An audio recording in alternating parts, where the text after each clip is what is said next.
Nombreux sont ceux qui ne peuvent exercer le ministère de la parole de Dieu sans le secours d'une révélation particulière.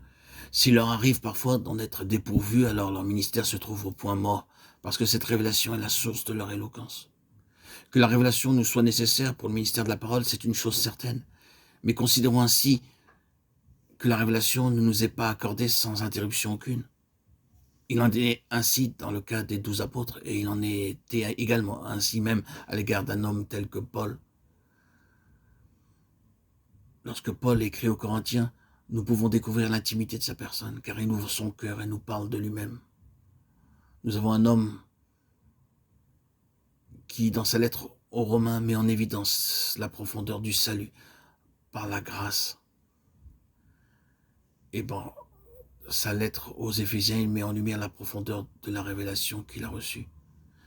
Dans un certain passage, il déclare lui-même: « Je n'ai pas reçu d'ordre de la part du Seigneur. » Mais malgré cela, il continuait à servir dans le ministère. Il osait dire ce qu'il croyait lui-même sans avoir reçu de parole particulière de la part du Seigneur.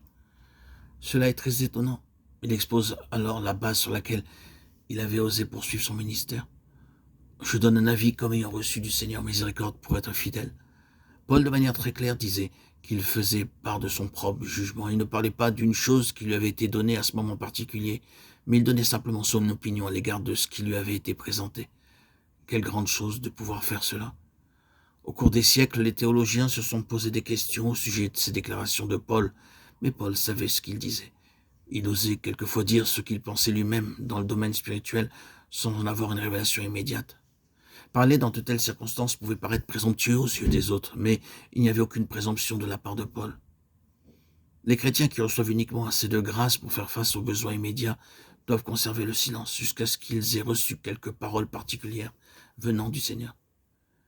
Mais en ce qui concerne Paul, il n'en était pas ainsi.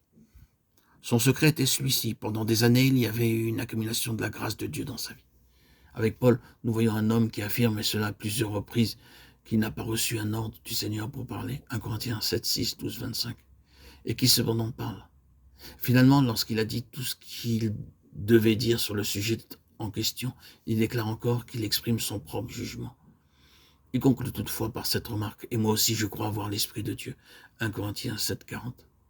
C'est une chose très précieuse de voir que, quoique Paul n'était pas conscient d'annoncer la parole de Dieu, il était tout de même sous le contrôle du Saint-Esprit et spontanément il exprimait la pensée de Dieu.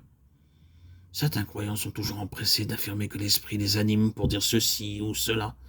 Ils sont tellement conscients que ce qu'ils disent, c'est la parole de Dieu. Je crains que de tels chrétiens trahissent ainsi leur pauvreté. Un chrétien riche, à cause de l'abondance de la grâce dans sa vie, peut partager la pensée de Dieu, sans pour autant être très conscient qu'il est la bouche de Dieu. Un chrétien riche ne s'attend pas forcément à des choses nouvelles pour pouvoir les partager comme un oracle de Dieu. Mais le chrétien qui n'a pas accumulé des richesses tout au long des années est effrayé de devoir parler sans être conscient que ce qu'il exprime lui a été donné par Dieu.